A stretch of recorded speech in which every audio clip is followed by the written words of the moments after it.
Make no mistake, wherever you are in this country, the federal government has an obligation to make sure that your civil and constitutional rights are protected. Congresswoman Nikema Williams of Atlanta. Democratic Congresswoman from Georgia, Nikema Williams. Representative Williams, I want to first get your reaction. Congresswoman Nikema Williams praised the suit, saying SB 202 was, quote, designed with discriminatory intent and passed with reckless disregard for the rights of minority voters. They're coming for your state, your ball game, your election laws, your business, and your way of life.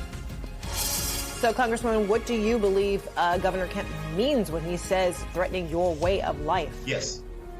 Frederica, I grew up in Alabama, and this gives me reminiscence of all of the stories that I learned in my Alabama history books of the segregationists of the South who drew their line in the sand because they didn't want people who looked like me to have access to the ballot, to have rights in this country. We had a multiracial coalition that turned out to vote for elections in November and January. And in the aftermath of that, our state, our governor signed a law to make it harder for those people who just turned out in record number to vote. The Department of Justice is suing the Republican legislature there over the restrictive voting rights legislation that's been passed. Governor Brian Kemp has hit back, saying he's not scared of Joe Biden or Stacey Abrams or Merrick Garland.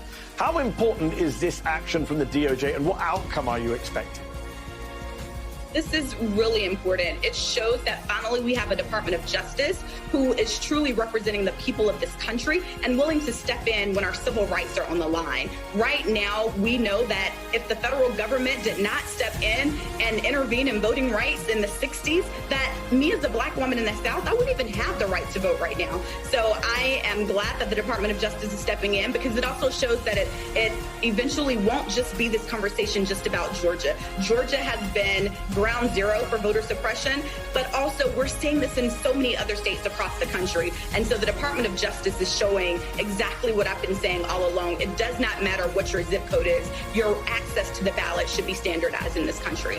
I've always said we'll see you in Congress or the courts. And in the South, that's the way we know we have to defeat Jim Crow. And that's exactly what this is. We still have work to do as members of Congress. And that's what we are focusing on in the Voting Rights Caucus, is making sure that we get H.R. 1, the For the People Act, and the John Lewis Voting Rights Act passed, because we need these protections so that everyone has their access to the ballot.